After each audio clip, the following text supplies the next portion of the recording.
नमस्कार दोस्तों, मैं हूं होम्योपैथ डॉक्टर आपका साथी डॉक्टर सेहत जोशी। एक बार फिर स्वागत करता हूं आपका मेरी इस खास और बहुत ही हेल्पफुल वीडियो में।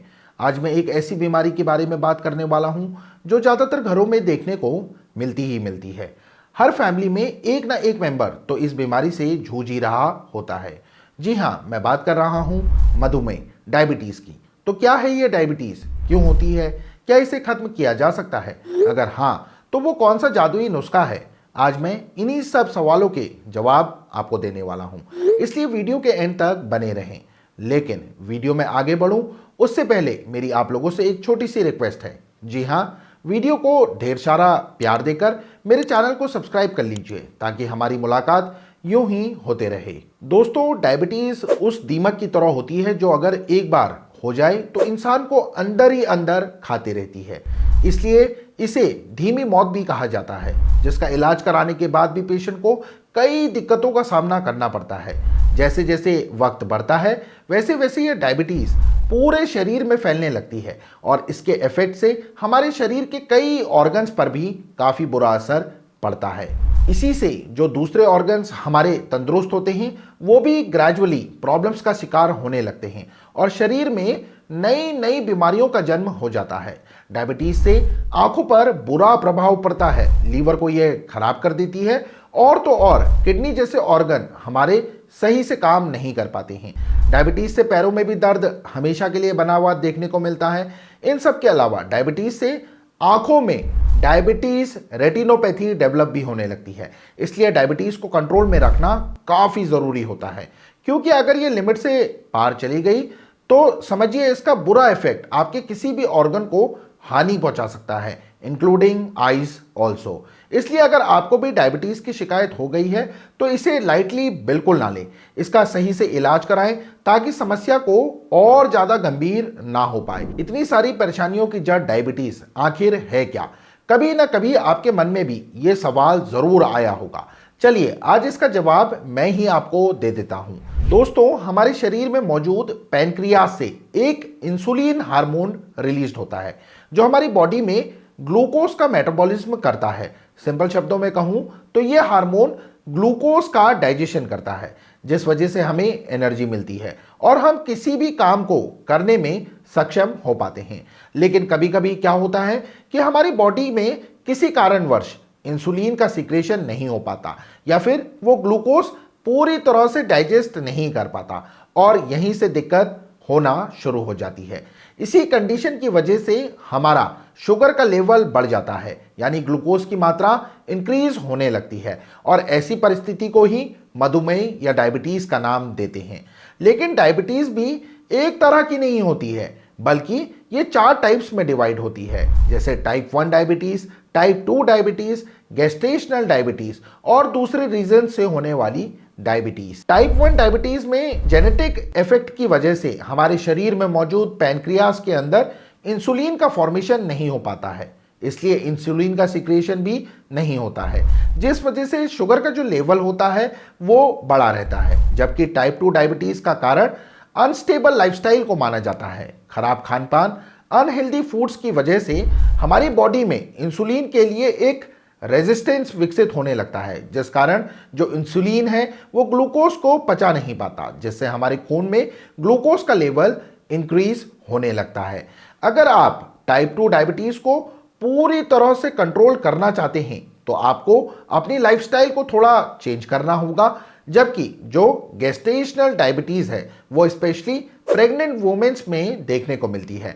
करीब 2 से 10% महिलाओं को गर्भ के दौरान ये डायबिटीज हो जाती है, लेकिन मैक्सिमम केसेस में डिलीवरी के बाद, बच्चा होने के बाद ठीक हो जाती है। इसके अलावा भी कई और कारण डायबिटीज को विकसित करते हैं, जिन्हें स्पेसिफिक कॉज के कारण होने वाली डायबिटीज की कैटेगरी में रखा जाता है। डायबिटीज किसी भी टाइप की क्यों ना हो, सभी डेंजरस होती हैं, क्योंकि डायबिटीज से हार्ट अटैक की संभावना बनी रहती है। स्टडीज ये बताती हैं डायबिटीज के पेशेंट को नॉर्मल व्यक्ति से 50% ज़्यादा हार्ट अटैक का खतरा बना रहता है, क्योंकि आर्टरीज में धीरे धीरे डायबिटीज की वजह से टेंशन डेवलप होने लगता है, जिससे हार्ट अटैक भी आ जाता है। इसलिए डायबिटीज में सबसे ज़्यादा हार्ट अटैक को लेकर ध्यान रखा जाता है। दिल के अलावा डायबिटीज हमारी आंखों के लिए भी काफी नुकसानदायक साबित होती है, क्योंकि इसके बुरे प्रभाव से हमारी आंखों का जो रेटिना होता है उसमें खराबी आने लगती है और इसे ही डायबिटिक रेटिनोपैथी के नाम से जाना जाता है। डायबिटीज होने का मतलब शरीर में कई प्रॉब्लम्स की नींव रखना जैसा है, इसलिए हमें इसको बहुत ही अच्छे से हैंडल करना चाहिए। लेकिन कुछ पेशेंट्स मेरे पास ऐसे भी आते हैं कि उनको काफ़ी समय से डायबिटीज़ होती है, लेकिन उन्हें इसके बारे में पता ही नहीं होता है। तो कैसे जान सकते हैं कि हमें डायबिटीज़ है या नहीं, इसके क्या क्या लक्षण हैं, चलिए ये भी मैं आपको अच्छे से समझा देता हूं ताकि आप इसे सही समय पर पहचान सकें। इसका पहला सिम्टम है दोस्तों, बार बार पेशाब आना। पेशेंट को रिपीटेडली टॉयलेट जाना पड़ता है, वॉशरूम यूज करना पड़ता है। ज़्यादा टॉयलेट आने से पानी की प्यास भी ज़्यादा लगती है, पेशेंट का मुंह सूखा सूखा सा रहता है। इसके अलावा पेशेंट के बिहेवियर, स्वभाव में भी काफ़ी चेंज आ जाता है। उसका मूड चिड़चिड़ा सा रहता है, उसे अपने शरीर हर वक्त थका थका सा फील होता है और तो और पेशेंट को खाना भी नहीं लगता है। चाहे आप उसे कितनी ही हेल्दी और अच्छी चीज़ें क्यों ना खिला दें, लेकिन फिर भी उसका शरीर दिन ब दिन घटता ही जाएगा। कई पेशेंट्स तो नींद भी सही से नहीं ले पाते हैं। डायबिटीज़ की वजह से उनका जख्म जल्दी से नहीं भरता, आंखों की रोशनी उनकी कम हो जाती है, शरीर पर छोटे छोटे फोड़े फुंसी निकलने लगते हैं। इसके अलावा हाथ पैरों और गुप्त अंगों में तेज खुजली की भी समस्या बनी रहती है और खुजलाने की वजह से वहां जख्म भी हो जाते हैं। अगर ऐसा आपके साथ है या फिर आपके मिलने वालों में किसी के साथ हो रहा है तो समझ जाइए कि उन्हें डायबिटीज़ है, यानी उनको डायबिटीज़ डेवलप हो रही है। इसलिए डायबिटीज़ के लक्षणों को जानना बेहद ज़रूरी हो जाता है ताकि आप परेशानी बढ़ने से पहले उसे कंट्रोल कर सकें। टाइप 2 डायबिटीज़ को कंट्रोल करने के लिए दोस्तों होम्योपैथी में काफ़ी अच्छी और इफेक्टिव मेडिसिन हैं। इसलिए मैं आपको आज के इस वीडियो में कुछ खास होम्योपैथिक मेडिसिन के बारे में बता देता हूं। इन दवाइयों से मैंने कई सारे अपने निजी पेशेंट्स के टाइप 2 डायबिटीज़ के केसेस को हैंडल किया है और उनका रिजल्ट भी बहुत अच्छा आया है। इन दवाइयों से शुगर लेवल को कंट्रोल करना भी काफ़ी इजी हो जाता है और इनमें जो सबसे पहली मेडिसिन है दोस्तों, उसका नाम है, आपको लिखा हुआ भी देखने को मिल रहा होगा, सिफ्लेंड्रा इंडिका।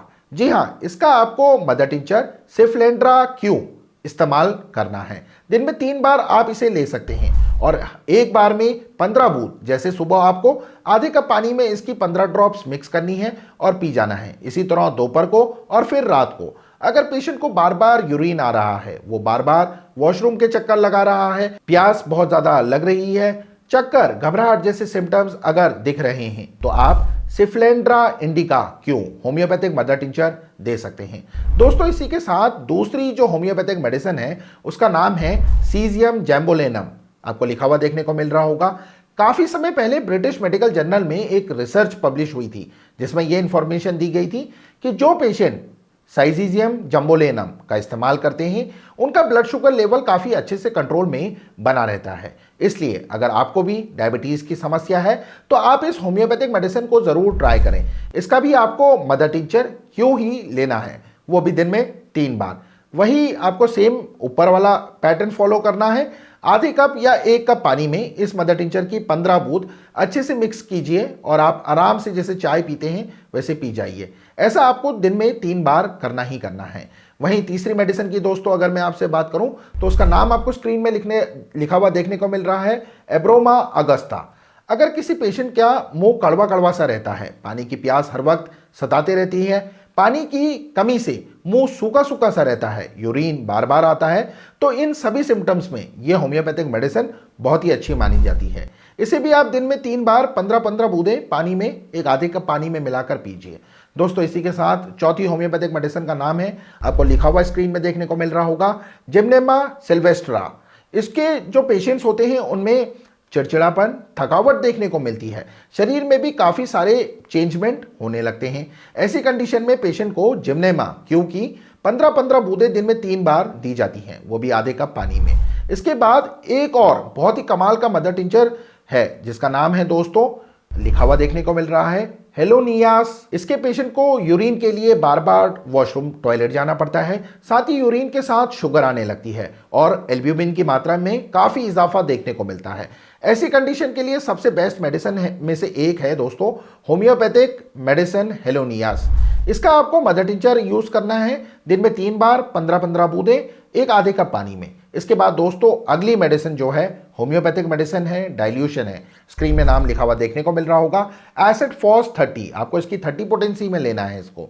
इसकी 2-2 बूंदे आपको दिन में 3 बार लेनी है। जैसे सुबह आपको ये दवाई लेनी है तो आप इस दवा की 2 बूंद लीजिए और उसे 1 टीस्पून पानी में मिक्स कर कर पी जाइए। इसी तरह दोपहर और रात में लेनी है। अगर पानी में मिक्स करके नहीं लेना चाहते हैं तो आप डायरेक्ट जुबान पर इसकी 2 से 3 ड्रॉप्स ले सकते हैं। इसके पेशेंट को फिजिकल स्ट्रेंथ की काफ़ी कमी महसूस होती है, शरीर उसको हमेशा उसका थका थका सा लगता है। दोस्तों इसी के साथ अब मैं आपको एक ऐसा होम्योपैथिक कॉम्बिनेशन बताऊंगा जिससे आप अपने ब्लड शुगर लेवल को काफ़ी हद तक कंट्रोल में रख सकते हैं। इसके लिए आपको होम्योपैथी के 3 मदर टिंचर की ज़रूरत होगी। पहला है, नाम स्क्रीन में लिखा हुआ आपको देखने को मिलेगा, सीजियम जैम क्यू। इसकी 15 बूंदे दिन में 3 बार आधे कप पानी में मिक्स कर कर लेनी है। इसके बाद आपको सिफ्लेंड्रा क्यू, एब्रोमा क्यू मेडिसिन का कॉम्बिनेशन लेना है। दोनों को 30-30 ml की क्वांटिटी में एक बोतल में भरकर रख लेना है। फिर दोनों को मिलाने के बाद इसमें से 15-15 बूंदें दिन में 3 बार आधे कप पानी में ऐड करने के बाद आप इसको कंज्यूम कर सकते हैं। इसके साथ एसिड फॉस 30 की दिन में 2-2 बूंदें 3 बार लीजिए। इन चारों के इस्तेमाल से आप आसानी से ब्लड शुगर लेवल को कंट्रोल कर पाएंगे। आज के लिए बस इतना ही दोस्तों। अगर वीडियो पसंद आई हो तो इसे लाइक कर मेरे चैनल को सब्सक्राइब कर लीजिए। अगर ऐसी ही इंफॉर्मेटिव वीडियोस चाहिए तो बेल आइकन को प्रेस करना बिल्कुल ना भूलें। इसी के साथ आप सभी लोग अपना बहुत अच्छा ख्याल रखिए। Take care everyone. धन्यवाद। Thanks for watching.